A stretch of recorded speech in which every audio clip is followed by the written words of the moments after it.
Hey, how's it going? Josh here from theleadpastor.com. I'm excited for you to check out this interview I just did with Daniel Zimbardi. Dan is the executive pastor for Sandals Church. It's a large church in California, got 14 different locations, and some of his opinions and his thoughts and perspectives on church growth, on AI, on trust. Boy, awesome. Really excited for you to check this out. I think there's a lot of good things here. So without further ado, meet Dan Zimbardi. Cool. Listen, dude, I really appreciate you taking some time to chat.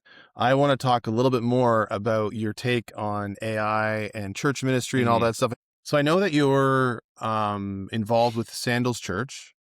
Yeah. So can you maybe talk a little bit about that context and then how that's connected with some of your coaching and consulting that you do? Kind of talk about all that stuff and how that connects with your heart for church and that kind of thing. Yeah, for sure. So I'm the executive pastor at Sandals Church. That title means something different at every church around the world, Yeah. obviously. At at Sandals, I support and serve our executive team. Um, we have 7 people on that team that I support and serve that manages, roughly 200 staff, pastors, employees across 14 locations. All 14 locations are in the state of California. Okay. Um, Sandals started 20, we're about 29 years old. 29 years ago, the founder, who's still the senior and lead pastor today, Matt Brown, he and his wife started the church in their living room 29 years ago with 8 people. And Wow. it's been just an incredible story and journey of faithfulness, loving people, and just a compelling vision about helping people to be real with themselves, Hmm. which is understanding who you are, how you're made, the beauty and brokenness that's in all of us. Yeah. 100%. Real, being real with God, which is this vision of recognizing that we're all made in the image of God, but we're all in need of a savior in Jesus, and then being real with others. And so the church has grown just incredibly over the years. I joined the staff about 14 years ago myself. I Okay. came out of the marketplace. I was a business guy, an entrepreneur, corporate executive for a long time. And I was attending Sandals. I was on the board for a few years. Got a call from Pastor Matt Brown, who's the founder, about 15 years ago, inviting me to join the team and help lead the church. At the time, it was a church of just one location and probably about 2,000 or 2,500 people. Gotcha. And I was working in the supply chain realm. Okay. And at that moment, when he called me 15 years ago, I was working with Google um, in a contract role. I was working for a supply chain company that Google had outsourced or not all, but a lot of their supply chain to us, and I was leading that effort of managing a lot of their supply chain around the world. And so Mhm. that was my last corporate stint before. It was about a 9-month journey talking with Pastor Matt, praying, talking with the Lord and my wife. Ultimately, God said, "Yes, go." Yeah. It was the pay cut of a lifetime from corporate executive to I'd say medium-sized church at the time. Yeah. But, God obviously has been faithful and just done Yeah. extraordinary things in our life. We've seen the church, yeah, just God's done incredible things at Sandals Church, been a part of scaling from 1 location to 14. Yeah. Just Easter weekend, 23,000 people across all those locations in California by God's grace. And so, really started to understand the church in the last 14 years, partly because I've worked with a lot of other churches, because most of our campuses have come by way of merger.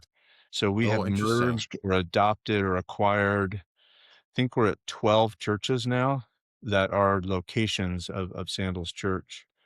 And through that process, and many others that I've worked with, I mean, probably well over 100 churches now over the Yeah. years that I've worked with in some capacity.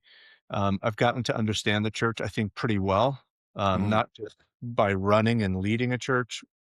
but also by working with lots of other churches. And um, so, that's a little bit about my ministry experience.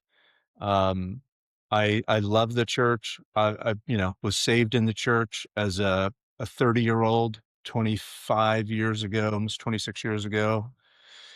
Um, I recognize the challenges that the church faces. Yeah.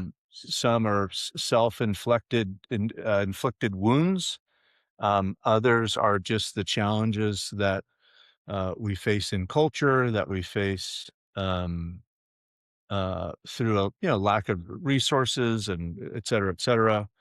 But despite all the challenges that the church faces, man, I love the church so much, Yeah. and means the world to me. I really am passionate about the church becoming, one of, if not the best run organizations in the world. Mm. Um, the cause of the gospel is the greatest cause in the world. I think the church, and I'm saying this at large, should do better and be better Yeah. in terms of Yeah. how it's run, and so that really drives me quite a bit. Um, I've got a bit of shifting gears. I've got a bit of technology in my background, in my business life, Yeah. um, and and always just I've always been looking for ways to, um, yeah, realize our mission, more effectively, more efficiently in the church. When I started to learn about AI, I just thought, man, what an opportunity the church Yeah. has Yeah. to do all the things it wants to do, needs to do, help it overcome so many of the challenges that it faces. And so when I look at AI in the church, I see opportunity. I see incredible Yeah. opportunity for small churches, medium sized, big, it doesn't Mm. matter. Uh, I just see the opportunity of a lifetime. So I've really dug in myself to learn as much as I can. Yeah. Um, and I've partnered with a guy who I really believe is an AI expert. My expertise is really in the church world and business world, mixed in with a pretty good understanding of AI and AI Yeah. tools, et cetera. But together we formed the AI Church community.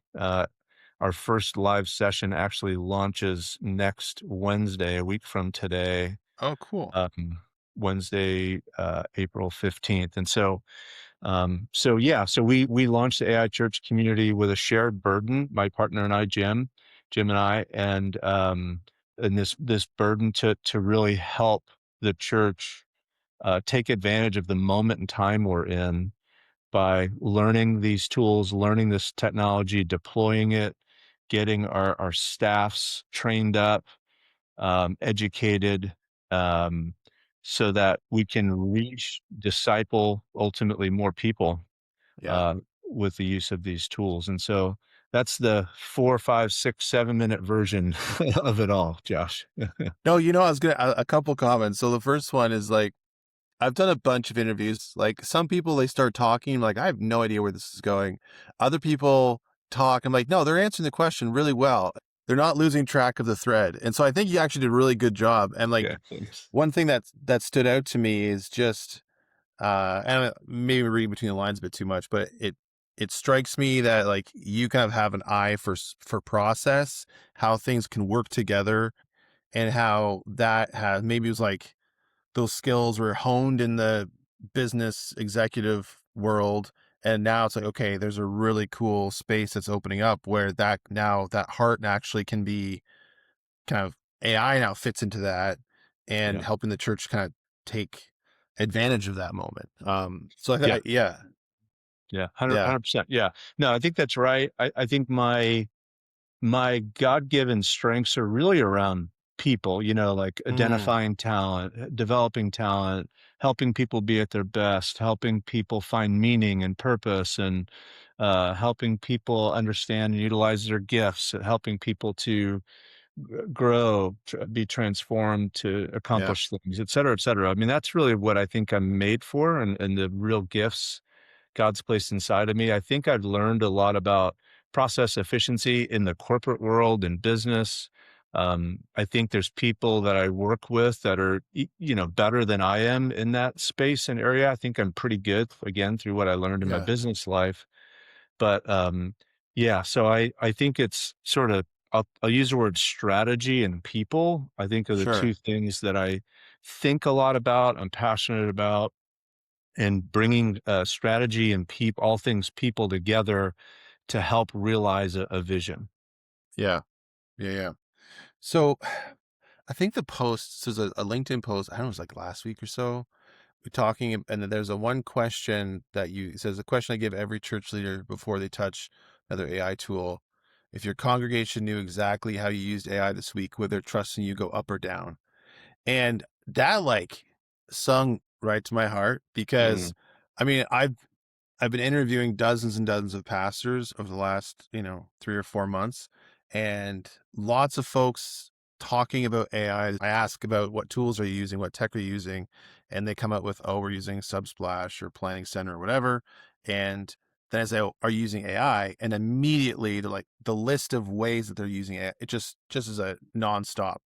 um, and then I say, do you as an organization have any guardrails or policies around how you and your staff are using it or are not using it? And it's like, oh, I never thought about that. And so I think one of the things I love with that question you pose is like it's so simple, but it kind of captures the heart of the issue. And so I feel like there's a nuance that you're pointing out here that I haven't seen in a lot of the conversation that's going on around AI. Would you say that's like pretty common, like that kind of the gap in the conversation, that missing nuance? Yeah, I think so.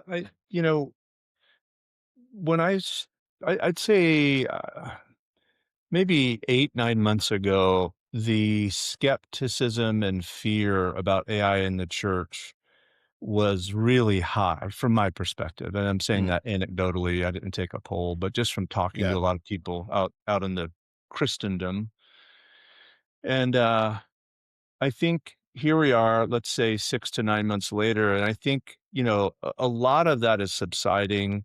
People are moving through the change paradigm from fear, maybe even anger.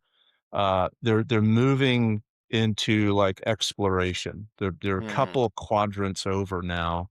And I'm talking meta level. There's people that Yeah. are Sure. advanced, we've got quite a few of those on our staff at Sandals, but there's lots of people out there that are more advanced in their thinking and their use, et cetera.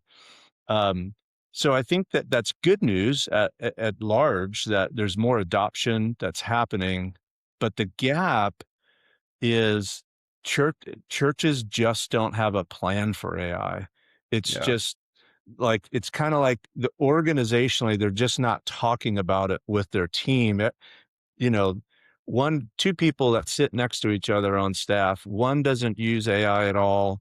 One's using, is all vibe coding and writing agents. And I'm saying they're Yeah. really advanced by saying that. And Yeah. then maybe there's a third person in there that just uses chat to write emails or write copy for marketing or Yeah. communications. Um, but there's no cohesion around a strategic direction, a vision. There's not guardrails. That's the gap I see right now. Where are we? We're, April, what is today? 8th, 2020. 9th, Yeah. 2026. Maybe if you and I talk in 6 months that it's different, but that's what I Yeah. see today. And obviously things are evolving so quickly. So if we Yeah. talk in 3 or 6 months, I'm sure I have a different take, but that's the take now. And that's in the live, we're going to do live teaching in our school platform. And um, one of the very first weeks, we're going to talk about what I'll call the foundations for a church, which is creating like a white paper, which will be Hmm. like policy guidelines around AI use. I'm gonna share a template for a roadmap. I'll call that a plan, like a template, 12-month plan and template for rolling AI out. Um, and and so I think churches need to lay a foundation if it's especially if it's a larger church organization like ours, you need kind of an AI czar, someone who's sort of Yeah. leading the effort, a small team around them, who's, building a roadmap, building policy, building guidelines, monitoring things, et cetera, et cetera. So, that's one of the things that we'll be working on to help fill that gap. Now, I don't know if that's what you're picking up as nuance or not, but that's one of the big gaps that I'm seeing right now. Yeah, that makes a ton of sense. I'm super interested in that in the church community. One of the we have a piece on the site on theleadpastor.com that I'm trying to like keep it updated every month or two. I kind of go back and look at it. And so one of them is the communities pastors should be aware of and join. And so I'm like, I kind of want to throw this one on that list, like, Yeah, because do I it, think man. that can be pretty effective. So, Yeah, um, it's gonna be yeah, great. yeah. Um, so I, so just like from looking at your personal website as well, it looks like you're doing like consulting and some coaching or mentorship with other Yeah, pastors. yeah. Does most of that is that most of that happening in the context of like AI, or No. is it kind of taking like a wider view? It is, yeah. Just as a side note, my website needs some updating. Just Okay. we ported it over from one place to another, and we lost a lot of stuff. So I need to update my website. That's just a It side looks note. great though. I was Okay, like, thanks. I yeah, I appreciate like it. it. No, the guy that did it is awesome. He's a dear friend. I have to get some content over to him. Anyway, Sure. Yeah. that's just some vanity. Um, yeah. So I've been doing coaching, I would say, um, informally for most of my adult life, certainly for probably since my early 30s, maybe even Yeah. before that. I think I'm sort of a natural coach at heart. I love, I really thrive and love seeing other people's success and Yeah. playing a small role in it. Sometimes I might even say that more than even my own. And Hmm. so that's why I say I feel like, God's wired me as a coach, for that reason. Like helping you win is really exciting for me, you know? Yeah. And so anyway, about a year and a half ago, I finally decided to take that a little more formal, launched a little side hustle, if you want to call it that, um, and still do lots of coaching, like inside of our own church, not for Yeah. pay. I'm a pastor. I'm paid by the church. Anyone in Yeah. our congregation, doesn't, I'm paid through their giving, but people outside the church is where I'll do more formal coaching. I've been doing more business coaching, entrepreneurs, founders, doing coaching with them, life coaching, business coaching, that kind of stuff. And a lot of the coaching that I'm doing with pastors in ministry, most of that currently is just unpaid out of a love to support and serve the church. The Yeah. AI church community is a little different. It's a subscription model. It's very low cost from my perspective in terms of the value that people are going to get. But yeah, Yeah. I so was thinking that I too, definitely looking do at it, I some was like, coaching on the side as well. yeah, yeah. Gotcha. Gotcha. Dude, this is awesome, man. I'm really excited. Would you be open to a follow-up conversation? Maybe Sure. probably a little more structured. I'm Yeah. working on creating a backlog of podcast episodes before we Yeah. go live with the podcast. Sure. And yeah, there's just a lot of things about what you've said. And like, okay, I'd love to dig deeper in here and have like further conversations. Yeah. So if you're open, I would just be all over Let's that. do it, man. Yeah, of Yeah, course. Let's do it. Yeah, sweet, yeah, yeah. awesome, For sure. awesome, Yeah. Yeah, cool, just let me know and I'll get the good camera, the good mic, sweet. good background and we'll make it Yeah, happen. Yeah. 100%. Love it, love it. Yeah. Um, I guess as we kind of like wrapping up here, what would you like? So a lot of the readers of the lead pastor are um probably been pastoring for less than 15 years, Mm, churches in like 250, 300 and around there. yeah. They Mhm. probably have got maybe a full-time admin person, probably some part-time people. Um, what would your what would your encouragement be to them? I mean, across the board, whatever you wanted to say, but then also Mhm. like especially when it comes to tech and AI, Yeah. like Yeah. what's your what would your encouragement be to them? Take go as any direction you want. Yeah, sure. I was just actually making some notes on this question, 10 minutes before we got on this call. So, Beautiful. um, I'm thinking about it in sort of, three dimensions. So I'm thinking about your core audience, pastor, lead pastor of a church, roughly 250 people in size. Um, so I'd say one, you have to think about your personal development, and I'll focus in on technology now instead of talking more broadly, but just Yeah, yeah, you have to think in these sort of three dimensions. Dimension one is your personal growth and development with technology, and I'll emphasize AI right now. And this is, by the way, this is all coming like what I'm doing myself. This isn't yeah, just advice for others, but so I'm learning new AI tools, new techniques, new prompts, new ways to apply the technology into ministry myself, you know. yeah, So it's number one is that first dimension is my own personal growth and development with this new technology.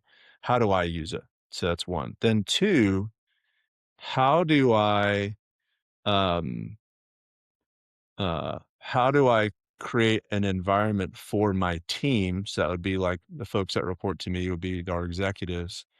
How do I create an environment for them to learn and grow, uh, to utilize this technology to help them be at their best, leading the staff and the church at large?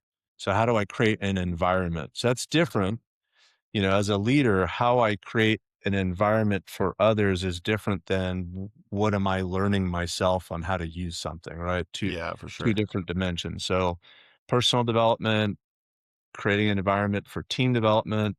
And then the third would be for the organization and the church as a whole. So again, back to your core audience, senior pastor, maybe they've got an admin, maybe a worship leader, maybe a kids person, handful of staff, probably part-time, but how do I help create a plan for this technology, for the church and the organization as a whole? Yeah. Because if I don't do it, no one else is gonna do this because Mm, everyone's off on their own journey with AI, yeah, trying to learn, and they're not thinking about the whole. And yeah, so that's probably the 3 dimensions. I would encourage that senior pastor, roughly 200 people, 250, whatever that number is, think about your own development with AI, learning, growing, experimenting. 2, creating environment for your team. And then 3, for the larger organization and church, a yeah, roadmap for AI to roll out in your church. yeah. Yeah, good advice, dude. That's awesome.